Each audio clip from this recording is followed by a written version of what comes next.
Morning, everybody. This is Richard back at you. We got Miss Teresa on the camera again. Number one there. We got Miss Annie hanging out. Trying to stay warm. We got her covered up a little bit. Got a little Dirty Bird face mask on her, keeping her warm.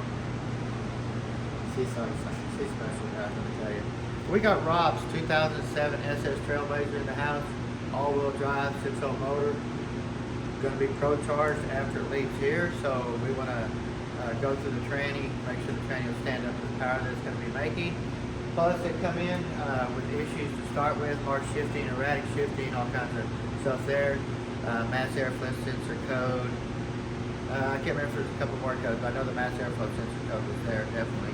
We're going to Sonnax this thing to death. I mean, Sonnax billet input shaft, output shaft, Sonnax planet. I mean, we're going to just do everything in this thing. Annie, where are you going? She's being so funny. Let me get this off her. She was staying warm.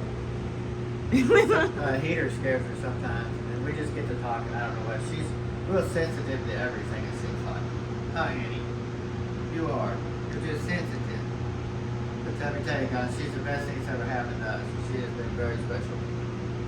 Well, anyway, we got the training out. We put a rear main seal, cover gasket, an O-ring on, seal on it.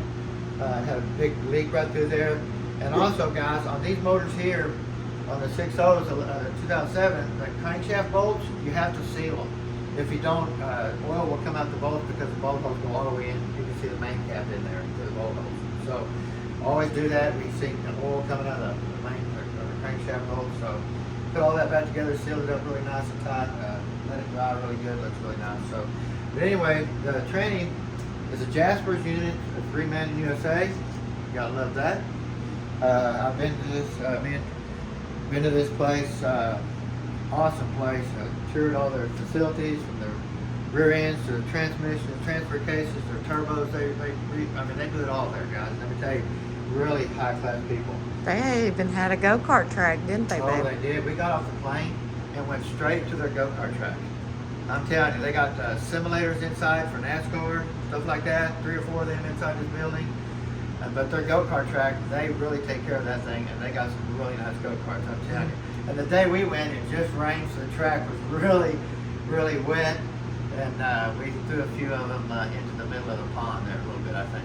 I think I went in there at least once. Well, I think you called me and said you were soaking wet. Yeah, we were soaking wet, definitely. Well, let's get this apart real quick. Like I said, we're going to be putting a lot of parts in this thing. We're waiting on one shaft to come in. We're waiting on the Sonnax rear shaft to come in. Once we get that in, we're just going to really take off with this thing. We can get it all built on the bench and just be waiting for that shaft. So the shaft was like, I think he said 4 or 5 days out. So hopefully we'll get that next week, early next week.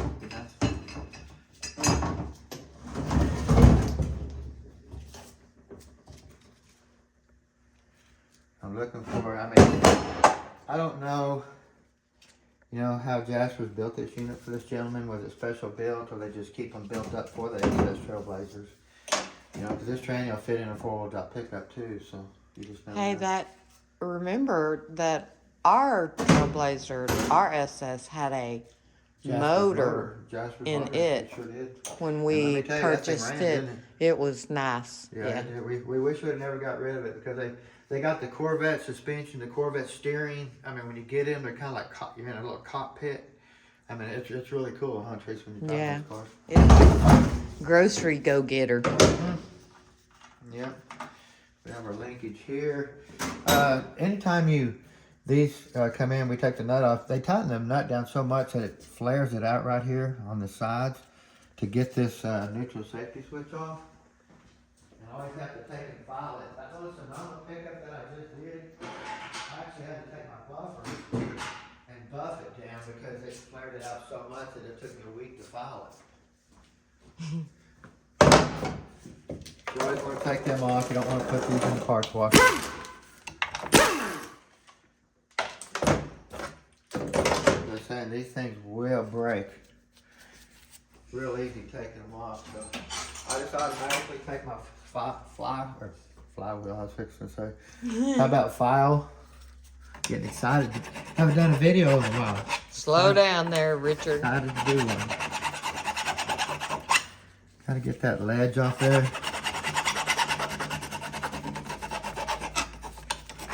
Go all the way around it. Then you want to take a screwdriver and you want to get down right in here and just try to push that off. So it gets tight right there just a little bit. Look at it come right off. Nice. This is oblong, round on each end and square on the sides. So it's really easy to mess this up. If you mess it up, this shaft will move, but this won't turn, you know, at the right time. And next thing you know, you'll be in reverse, but this will be saying neutral or something. So that's why you don't want to mess that up.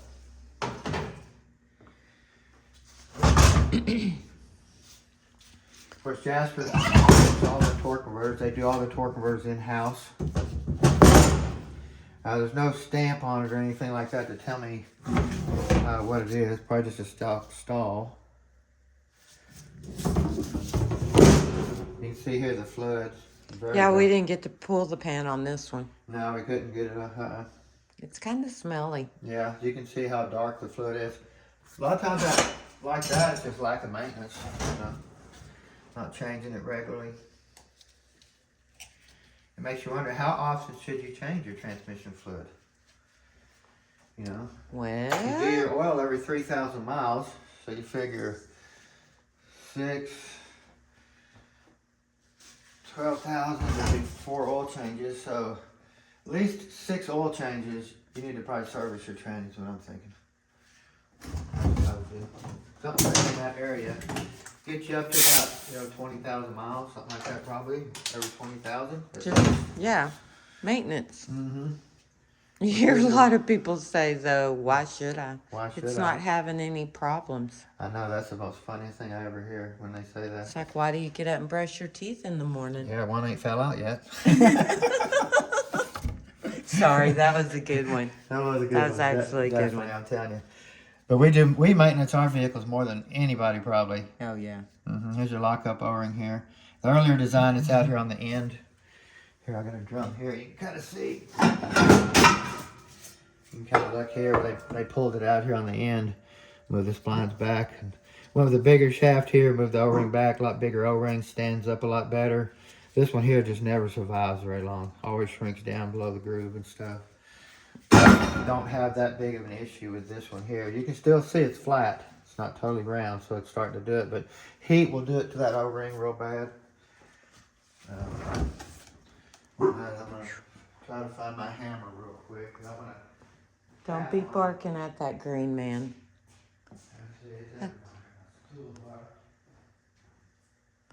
Yeah, you see my big hammer, Tristan? It's right in front of me. I already know it is. I probably walked away from it. Yeah, right there. Yep. Oh, you were blocking. I couldn't see it. Was I? Yeah, that's what it was. Blame me. Since these bolts have been touched before, I'm just going to try to give them a little whack. That way, hopefully, I don't strip in. A lot of times people, when they put these bolts back in, they over-tighten them, but I don't want to strip one at all.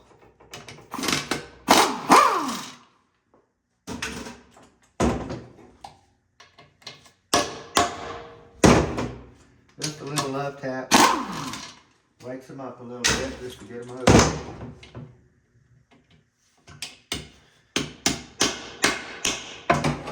Didn't fit down in there very good, so hopefully.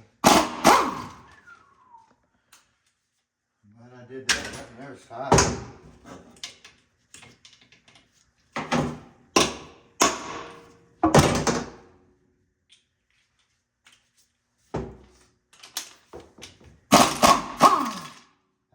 Didn't move too.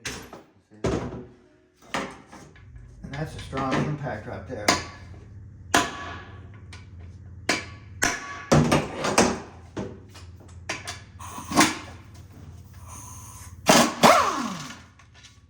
Two more to go. Should have took these out probably.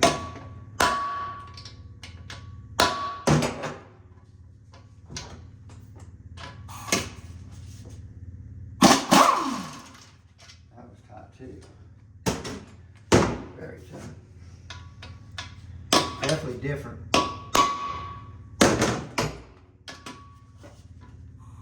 That Save the day. I always worry about those bolts having to chisel them out or something, hold a nut to them.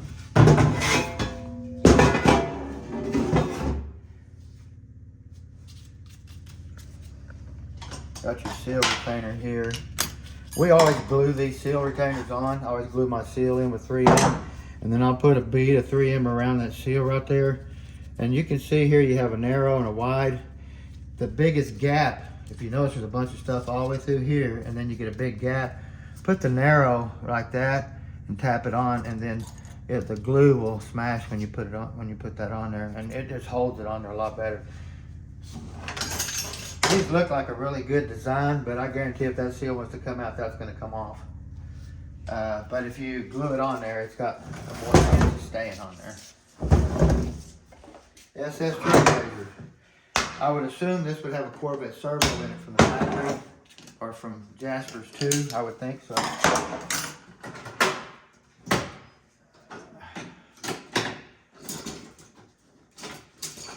Those are scattered.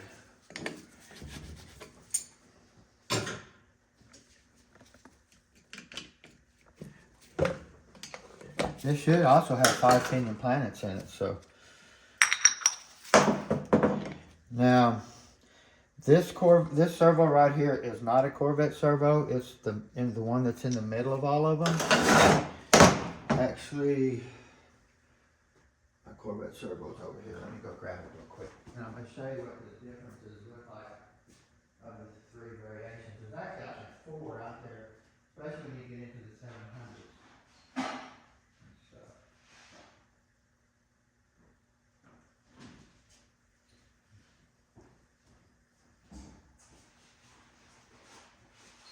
The main thing, we want this train to shift good, but we don't want it to break things, you know what I mean?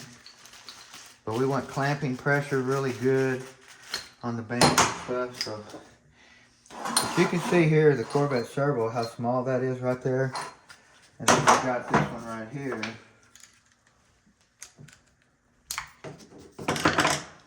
Get the pin out of there. And then we got that one right there. Okay, bump, bump, bump. This is a really good all-around servo. It works really good. But the Corvette servo does give you a lot firmer shifts. So, a lot better clamping. Got more surface area to push on it. But I'd like this one here too. But this is the better performance. This is just your standard stock pickup car. Really weak servo. These I just keep around to show you. I throw every one of them away. You really can't make them any better.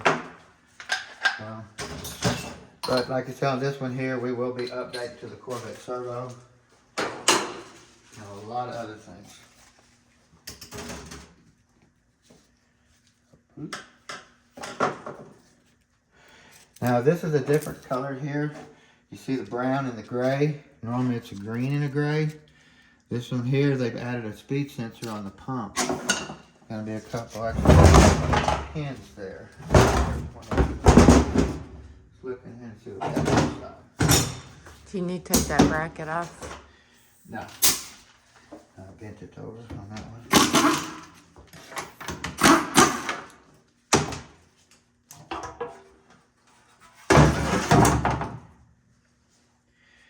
Got a little bit of trash in the pan. Smells hot. Actually, there's this rear main seal and gasket we replaced. Oh, hard gasket. I hate these gaskets. That tells you too the train's probably running a little bit warm. You know, gaskets nice and hard like this.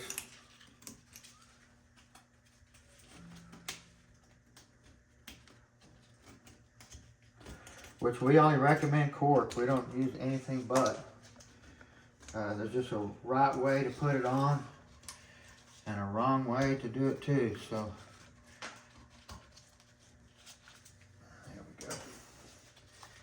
This filter has a deep pan filter. You can see the little deepness here they added. It's not much, but it's just a little bit. You can see here where they The wiring harness is totally different where they added a speed sensor right here in the pump area. This is a cool design and stuff, but I hate where they put this plug at, because once you unplug that, if you notice, the connector here covers the boost valve. So once you put a boost valve in this, it's there until you pull the tranny out and pull the pump back out. You know, or if you have a speed sensor code, you know, you think they would have done it somewhere. So you're saying that basically to change that out again, you would have to pull the transmission completely out just to pull the pump out. Yeah, if you get a speed sensor code or anything like that, that speed sensor is mounted to the back of the pump. It actually... Yeah, that's a lot of work. That's a lot of work. I'll show you everything we're going to be putting in this in a minute, and I'll talk about that speed sensor stuff some more. But like I say, once you put your boost valve in there and you put it together, you cannot change it out. You can't move that out of the way. It's physically there, covers it up. Worst design that they could have ever done. V10 spring. I'll switch over to electric. Keep it wide. Right here. What you feel when you move your shifter, click, click, click, click. This is what you feel it jumping over. Click, click, click, click. Pretty simple. We have our 3-2 downshift solenoid right here. We have our PWM solenoid right here for your lockup. Now, I did have a guy on it was a PO741 code, a lockup code they've had issues with. And I thought I might talk about this a little bit. Since it does say circuit stuck off, or code that the lockup is stuck off, this is a solenoid that you'd be replacing here, and this one right here. This is your PWM solenoid, and this is your actual lockup solenoid here that locks the converter up. Now, if I was going to do it myself, I would go ahead and pull the valve body off, and I would block the lockup valve too. Looks like this might have a kit in it.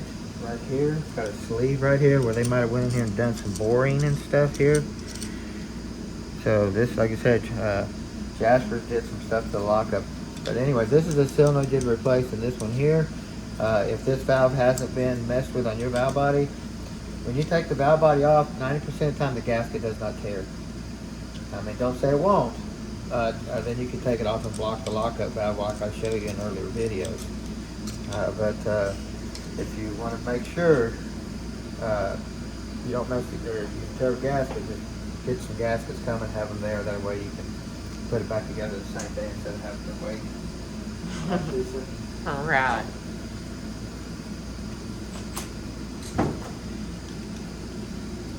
This has a clip on it right here.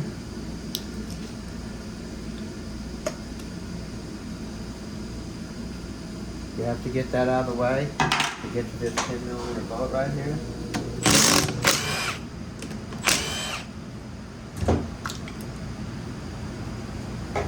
You have your pressure control solenoid. Being a late model, the connector's on the side of the solenoid instead of on the ends like the early design. Then you have your pillow switch assembly here, and you have your strip solenoids. I was telling him that you could cut this off and change this solenoid without changing the whole wiring harness, because they do make a fits-all solenoid that you can put in right here. So, makes it a lot easier.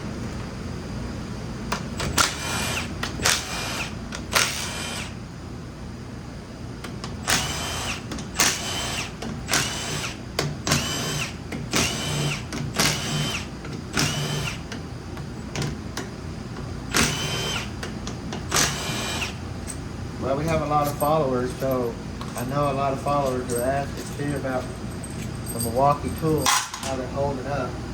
They're holding up really well. These here, I've been just drowning in oil for 2 years.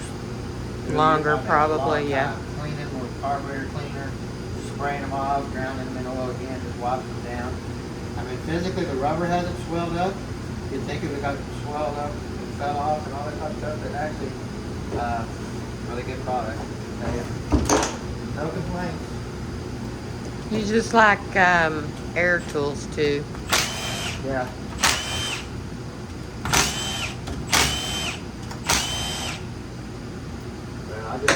I just love the sound of air tools. I'm so old school, but Yeah. I can feel the power. Yeah.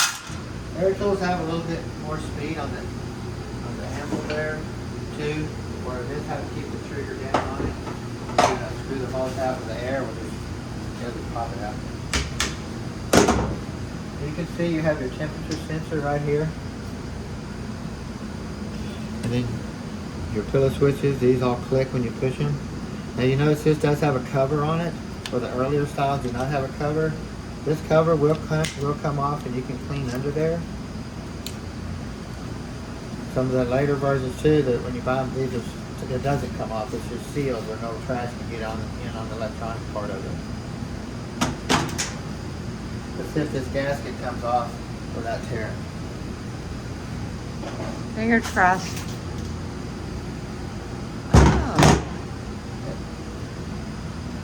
Oh, right, check box. That one, pop that one. There's one right there. Okay. You notice they did switch to all Neoprene. neoprene check box. I'm glad you remember that, Tracy. Oh yeah. Here, one of the check box fell down in here. Another one fell down in there. So, but the gasket did not tear anywhere. Like I was telling you. Leave that there, then you can go in here and do your lockup modifications here. But if you notice here, they did put a sleeve in here, so they would have bored that out. And I'll take it apart and see what they did do. There we go.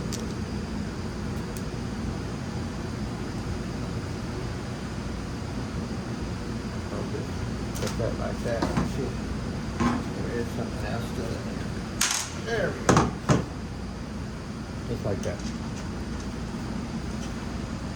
Now, I'll check and see if the factory valve will fit back in there and to see if it's been bored bigger. If it's been bored bigger, I can't put the valve in. But on this one here still, since it's got a spring, I can block that apart. I can put something in here, block these valves apart. Put the clip in. Now if they bent that one to get the clip in. But you just want these two valves right here to stay apart. You can see it's going to butt up against that. So you want to put a piece of tubing in here from here to here to hold these two apart and block that valve just like that. So that's how we're going to do it. Pretty simple.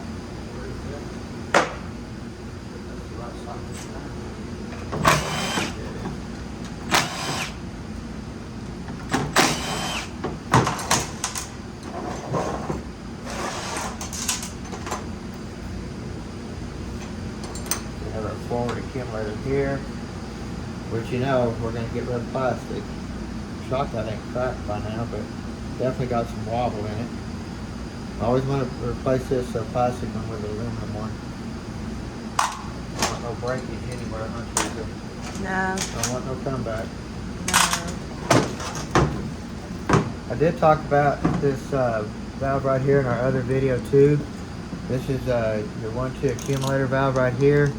This is what allows fluid to enter the accumulator here. The stronger the spring, the more fluid goes to the band and less to the accumulator. The weaker the spring, the more it feeds the fluid to the accumulator. So just remember, this spring right here, the firmer the spring right here, the firmer your second gear shift can be. Because it basically limits Oh. the fluid going to your 1-2 accumulator. Okay. So.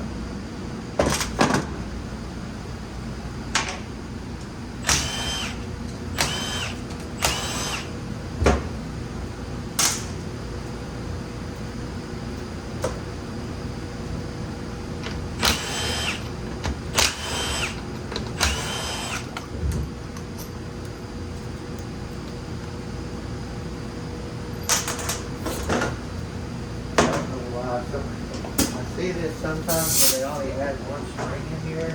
Use the little fat one, that little short one right there. They get rid of the other spring here. It just gets the accumulator moves a lot faster. But I still will be putting a spring in there and building that back up where this is flush and eliminating a lot of the travel of this right here.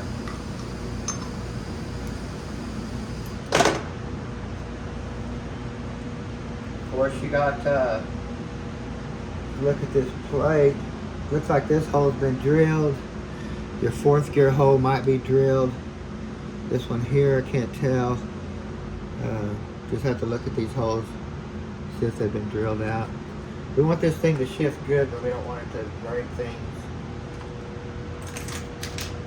Because he still does drive it like a normal vehicle. We have our fourth gear accumulator. I showed you guys on this one here how we put 350 pump washers right here. You can put 3 to 4, and then put your piston, your other piston on top of it, and it'll be perfectly flush or just a little bit below. 350 pump washers work really well for that.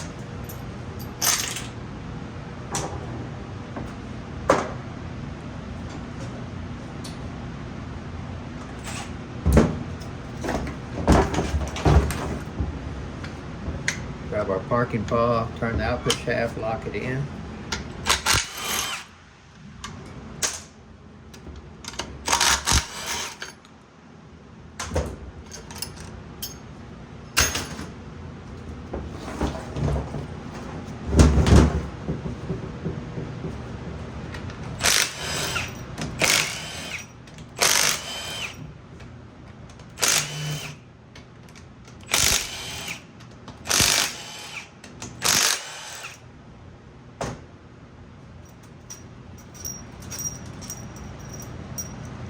Just your O-ring sealing it only, and you see how oil come out of these bolt holes here.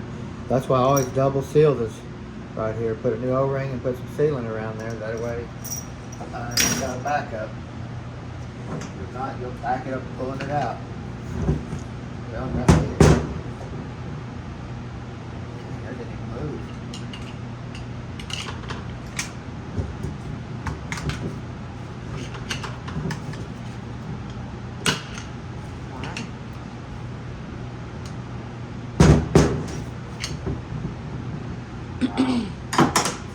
I've never seen that before.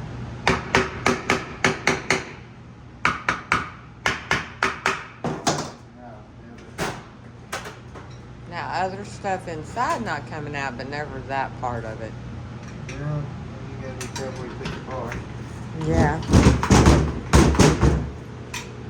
Wow. And there's nothing holding that in there. There's no bolts. You know, if the pump wasn't aligned good, it's never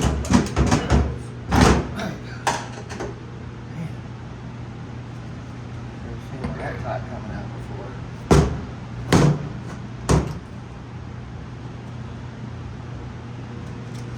You got your pump hard O-ring here. You notice they did away with the groove that your rubber O-ring, your band stretchy one that goes into is missing now. But they went to the hard one. Set the pump down in there, set this down in there. I like to get my pump lined up. I tighten my bell housing next, and then I tighten my pump bolts. That way I know this is down in there really good with the bell housing, and then the pump is already centered in there, and just tighten it down. I never tighten the pump down and then the bell housing. Of course, you can see here's that speed sensor I was talking about. All faithful right there. You can see here how it covers the boost valve.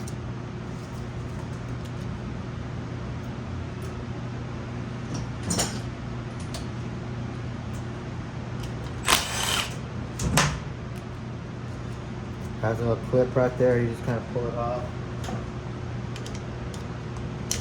You want to make sure you put it back on there good. There's another one here. That way the wire don't rub on the drum here. This has a little O-ring on it too. An O-ring. You can see the counter that it counts. Oh, that's cool. The stator's different. It's got a hole in it on the side here that some of your other ones don't have. The ones that don't have the counter The earlier designs will not have the hole or the hole in the stator, and then they kind of started transferring over to this unit, and sometimes you can get it in here with the hole in the plug, have the shaft in it. I mean, just all kinds of crazy stuff they were doing back then until they got turned over or changed over to this unit completely. So.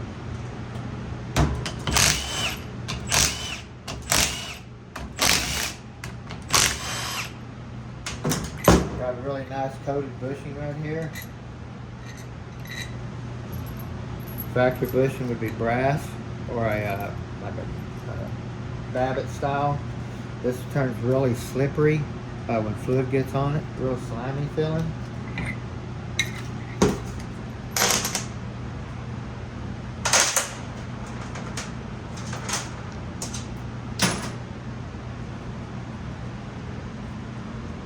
Remember this filter right here, never leave it out. Always change it, put an O-ring on it, but if you leave it out, you will have low pressure. And you'll be very unhappy with yourself.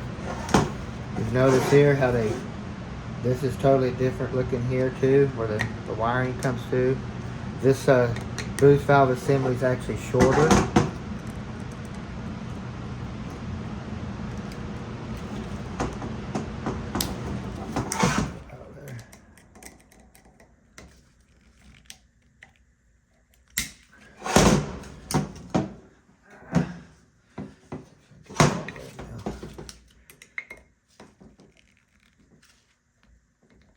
There we go.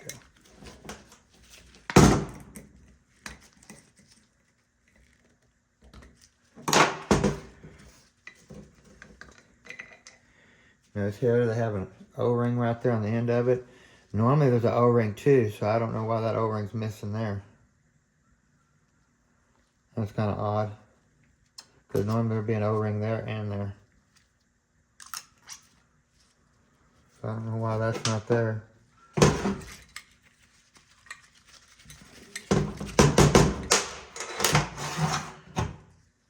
Got your pressure regulator valve, your spring.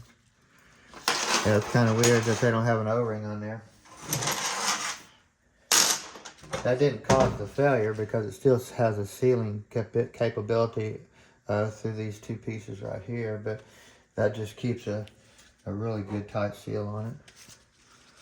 There's our seal again. That was this seal here. It's hard to change inside the vehicle. I've seen a guy said that he takes a piece of black pipe and screws it in there and has a nut screwed in the end of it and uses a little slide hammer to pull it out. That's a really good idea. I'm going to have to try to make something because these are hard to get out in the vehicle, and a lot of times you'll scratch the sides and then you'll have a leak around the seal here sucking air. So if it's good and soft, just put your filter back in there when you do a service and don't even mess with that. Always take the seal off the neck though. Your filter's going to have the seal in the neck. Take it off, throw it away. Keep it seal in there. If it fits snug, see how snug that fits? I mean, look at that, how tight. So why would I replace that? There's no reason for it. It'll do more damage than helping it. So, but anyway, you want to look here. This stator body looks really nice. Now we are going to upgrade to the Sonnax stator right here. This is a lot better piece right here. You can see here the little window I was talking about. Let me get a shaft for you too. So we clean all these parts back up. So here's a Sonnax billet shaft. If you notice when you slide that down through there, that reluctor appears right there, see it? Mm-hmm. And that sensor right there is poking through that hole reading it. See? Mm-hmm. So we're going to do an upgrade here, upgrade here. We're going to be doing a lot of upgrades I have to show you over here in a second. So.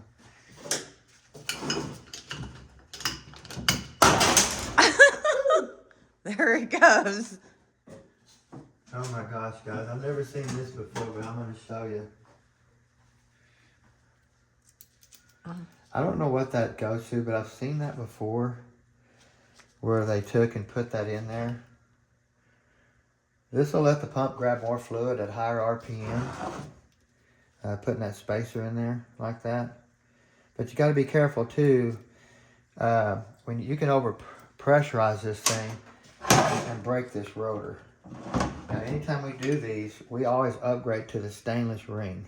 Now, our pump kit right here that we have will come with steel rings. And you notice I got 2 new stainless rings laying there. So, you always want to get rid of these cast iron rings and put stainless rings where you're going to be running a lot higher pressure. But there is such thing called too much pressure. So, I could build this tranny the way I build it with everything, and then Joey could get in there and tune this thing and blow the pump plumb out of the building. So your tuner, if you have a guy tuning a tranny that don't have a pressure gauge on it, I would find another tuner.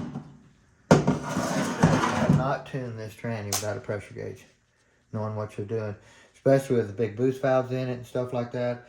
You bump this thing up 300 pounds going forward and snap stuff off, and so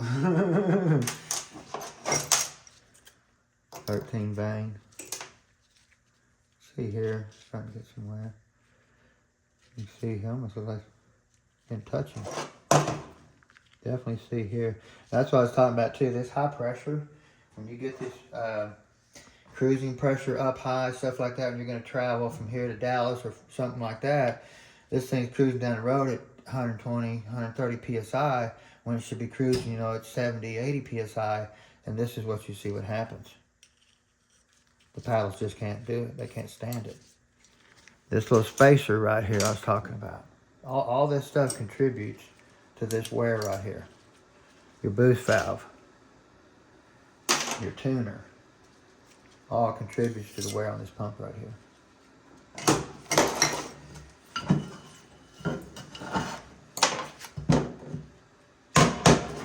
All this thing already come out, don't want to lose that. Of course, your pivot pin, wherever it went. Where did I throw it to? I'm sorry. So you always want to make sure it's in really good shape too. That way this here is stable. If this thing's wore out, this thing is capable of moving everywhere because it's smashed in between here and here. It's got an O-ring here and another sealing ring right here, a metal one. And there's only like a couple thousandths clearance right there. So you don't want that thing rocking around. Of course, we're going to put a coated bushing in here and get rid of that Babbitt bushing. Bump body looks really good. Glue our seal in with some nice 3M. Be done with that.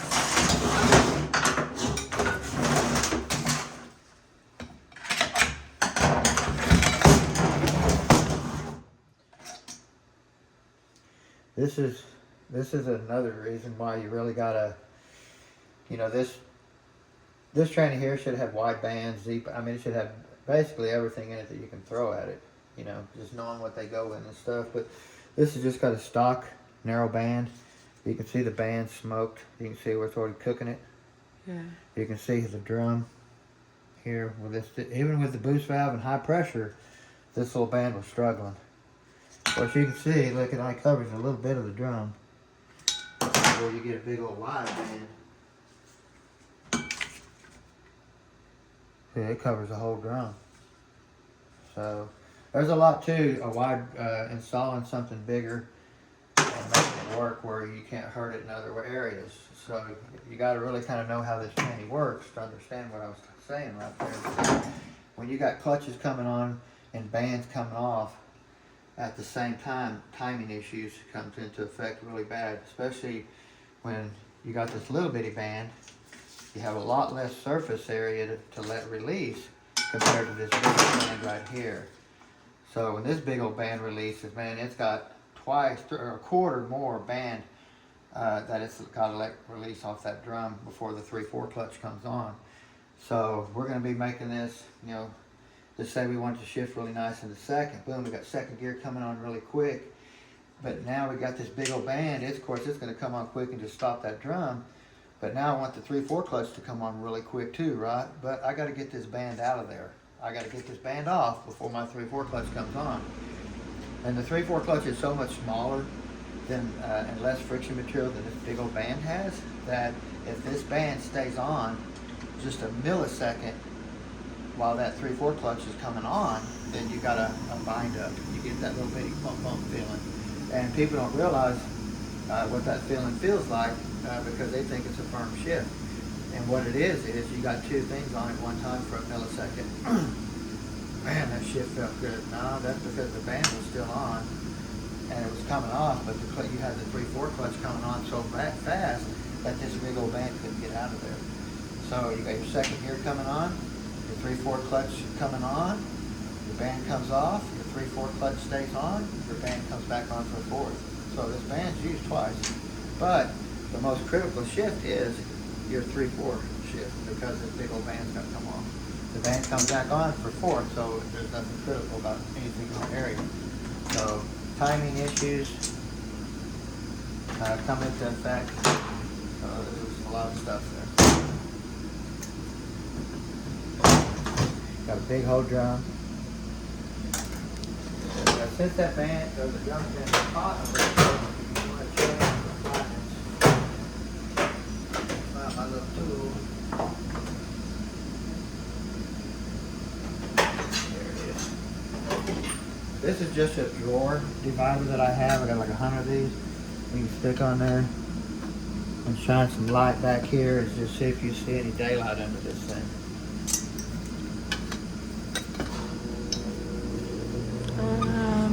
Yep. Right there, huh? Sure do, yeah.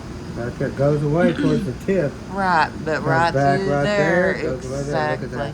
Yeah. So, definitely gotta get rid of that drum. Get one that's totally flat all the way around. And then, of course, you want to check them in like 3 or 4 different areas. Because it could be messed up in another area and be fine in the other.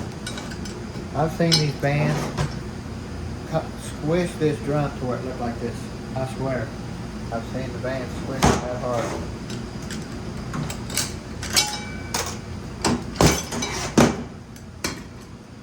Got reverse clutch there. You know, this drum here, you don't want to tighten the clutch pack up or anything like that. You just want to leave it alone. Just put it back together the way it is. You see that little weep hole right there? That's actually, in the earlier designs, that weep hole isn't there. They have a check ball over here, so when the fluid comes in, the check ball blows up and seals, right? This one here, this wave flattens out and plugs that hole off like a check ball. And flattens it. It goes, starts bevel. So now when it's down in there, it's not plugging the hole or nothing, but when the clutch comes on, this flattens down and plugs the hole off like a check ball. Pretty neat. Yep. Of course, we have our sealing rings here. See here, rubber counter. We have this bearing here. You always want to check it. Make sure it ain't messed up. You can pop these apart too and check them for cleanliness. See if they're pitted or anything like that. I have these everywhere. You just pop it loose. Come in here and look at see how the bluing's starting to dissipate on that. Yeah. And come in here and flip it over. Kind of get it where the little clip is. Pop it open. Same way here. You always want to take them apart and look at them or just replace every one of them. Because this here will cause a whine in park and neutral, and it sounds like a pump whine, and it's just a bearing bag. Yeah. Of course, you have your 70,000 spacer right there. It's going to be a 68, 69. You very seldom see a 70.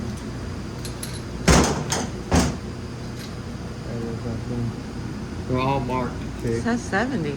Yeah. Yeah, you don't see a 70 very often. It's usually a 68, 69. Of course, you can blow in here, apply your clutches. Here. Let's see your 3/4 clutch come on.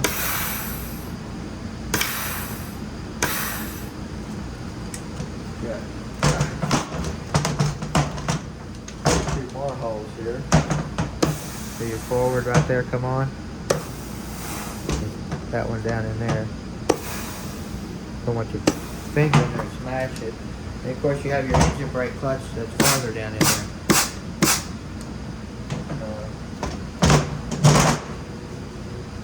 Now this just has your standard, that's got a 1, 2, 3, 4, 5, 6, 7 clutch. But look at your 3/4 clutch right here, how probably 30 thousandths of the teeth is starting to be, is missing from here to there. See that? Yeah. Remember me talk about band clearances and all that type of stuff? Yeah. Yeah, see, we're already starting to get, see here the 3/4 clutch is burning up the steel. Yeah. 6 clutches or 7 clutches is not enough in here for this type of a vehicle at all.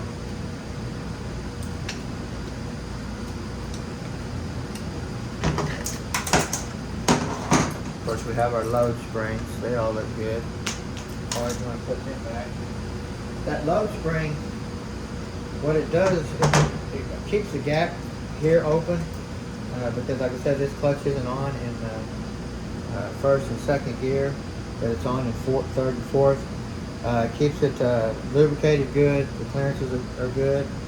But if you leave them out, what happens? Where my bike here? There it goes. This will slow this clutch down just a little bit from coming on. So if you got your big old band still on, and all of a sudden you're going to bring this third gear clutch on so fast that band can't get out of there, this little spring right here will slow this clutch down just a little bit to let this band get out of there. But if you take these out, you're going to bring this clutch on even faster, and that band can't get out of there. Now you got to remember too, it's kind of weird how these work. Your third gear clutch oil is your second gear band release oil. Okay? So they also use the oil that applies the clutch to push the band off too. So there's a lot to that. Hope you're taking notes. A lot to that.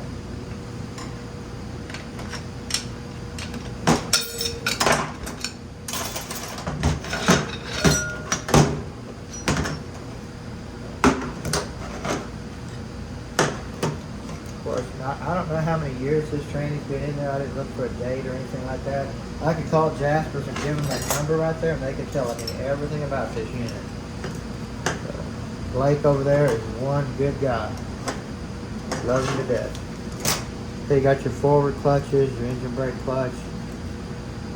Don't see any wear there. You can see a little bit of force, but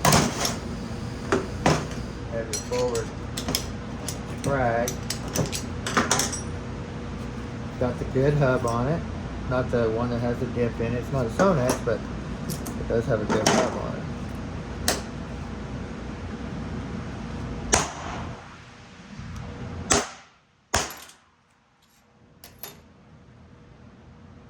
Looks really good. Looks really good. Don't feel any marks. Just see just like a tint of darkness, but nothing I can see. Got the dual case sprag, which is an update. We're going to put another one in it, of course. We'll replace all of them. I'm going to Scotch-Brite this really good. Make sure there's no chatter marks. Really good there.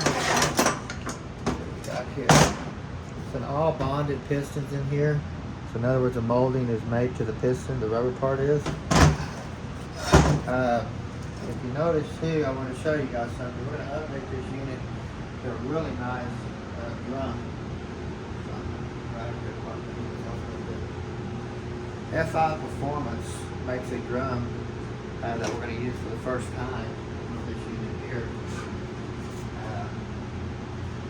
They wanted me to do a dyno test on it, but I can't do a dyno test on it, but I could definitely put it in a high horsepower vehicle and see how it works. But F5 Performance Club, I want to thank you guys for sending me this and letting me try it out. But I want to show you the modifications of the drums that they make for these here. If you look here, see how this is all machined out? See how this is all left in there? You can see here how much more material here. You can see their logo here. Really different looking. And why they did that is because the 3/4 clutch piston is a quarter bigger. I mean, it's twice the size basically compared to this little thing. This is your 3/4 clutch piston. Look at it when it sets down in there. It just falls in it. This is the bigger one. What I like about it is the seal is made in the piston. This is bonded too. The earlier design has a seal, but look at the difference in the seal. That's going to give that 3/4 clutch some clamping power, let me tell you. Not a big difference. But I'm excited to get that in there with a new Sonnax. The input shaft, I mean, it's going to be nice. Love working on nice stuff.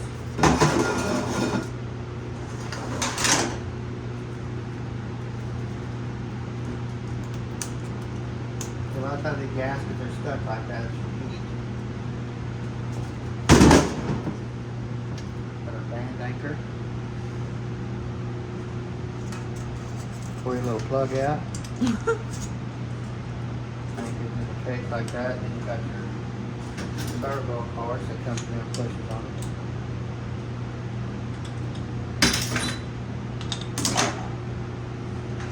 Now I do see we do have 5-pin planets in there, and I was wondering if that's what we were going to have. Because kind of like Escalades and these SS Trailblazers, all did come out of 5-pin planets.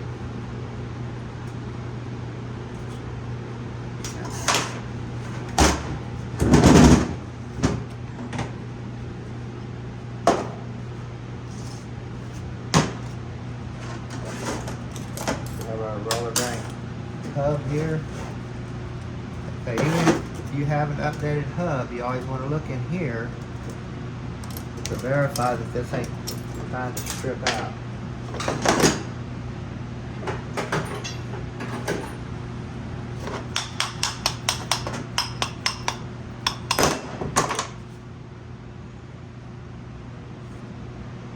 No, not as bad. You can start to see it happen though. You can start to see it happen. Because we have a new one over there. If you notice too, 5-pin planet, I talked about this in our previous video. Remember how you had a bearing that was centered by the planet? Look at this. Not centered by the planet. This one's centered by the hub. Look at that. See? Remember the other one, the bearing would flop around in here, but when you set the bearing on here, it was stable. So Yeah. this one here won't do that. Yeah. So, but we are going to be updating this whole unit with a Sonnax planet. This is a really nice piece here that we're going to be using. See here, they actually 6 pinions, got 6 gears instead of 5. Also, you can see the gear change from the sun gear here and the bigger. Oh yeah. This is going to bring the shifts into respect where the engine RPM drops the same in every gear. This is a big power gain right here for this tranny. I mean, if anything's going to give a tranny more, put more power, I guess you could say, it would be this planetary change right here. Big difference, of course, with a converter too, you know, but this planet, when you stick it in there, it just, all the RPM's the same. You ain't got one that's just way out there like that. So, B plus there.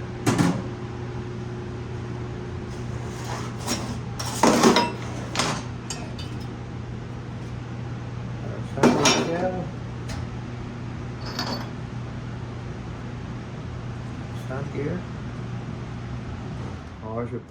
Notice we got a wide Sonnax bushing in there.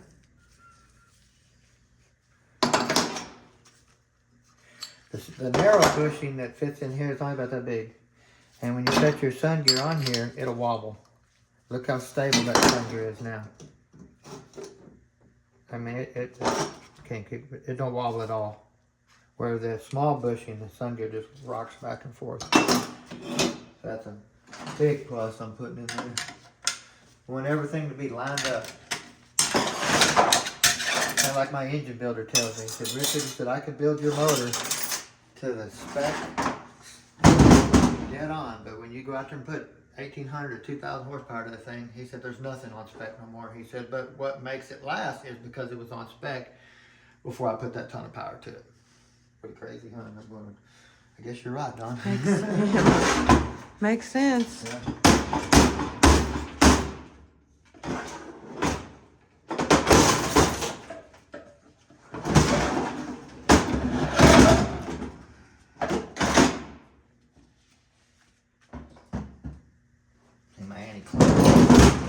trunk? Oh, it was stuck in there. There it was.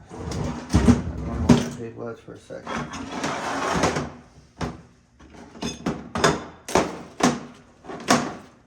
Of course, we have our low reverse clutch here. Of course, you know me, a performance job, this whole wave is going to be hitting the trail. Throw that away. We'll get you a couple of steels out of a 700 or anything like that. The thin ones, just the same thickness as right here.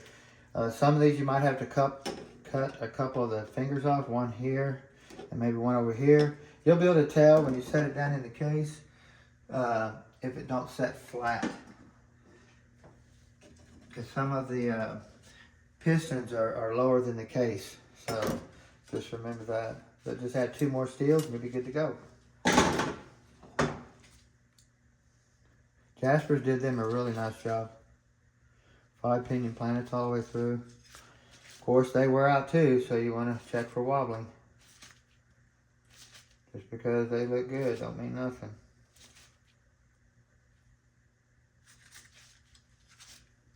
This little bearing down in here, you see a lot of failure with it. So you want to come in here and put that sun gear on there. 5 pinion's always a little harder to staff, but you can put a load on that bearing. And if you feel anything, you'll feel it when you put that pressure on there. So, feels good. And your roller clutch there. Always Scotch-Brite you're in a race up. It'll go either direction, doesn't matter how you put it back in there.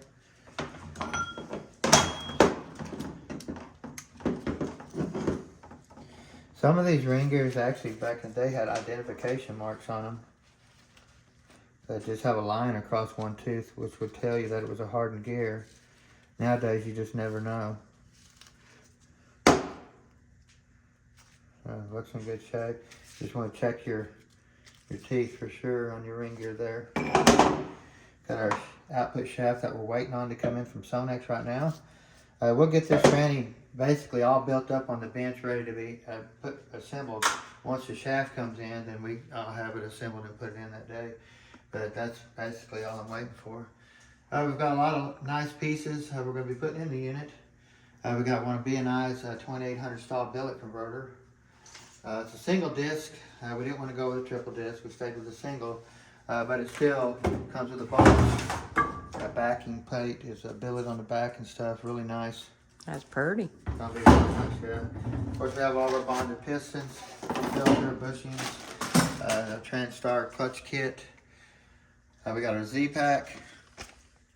Now, we would be installing this lockup valve. I haven't used these before, but it's basically the same thing as blocking the lockup valve like I was showing you in the valve body, where they put that aluminum sleeve in there. This is just something that goes in really quick. And put the clip in, done. You don't have to make anything or put any check balls or make a little tube or anything. So, Sonnax boost line boost valve here, or hub. I mean, a lot of nice stuff. And of course, we want to always have a smile on my face when my Sonnax parts come in. We got an order of our lube dams for our 608 and 609s that come in. So that's a must there, replacing all of that stuff, getting all the trash out of the planet. So, our Alp pods, torque wrench.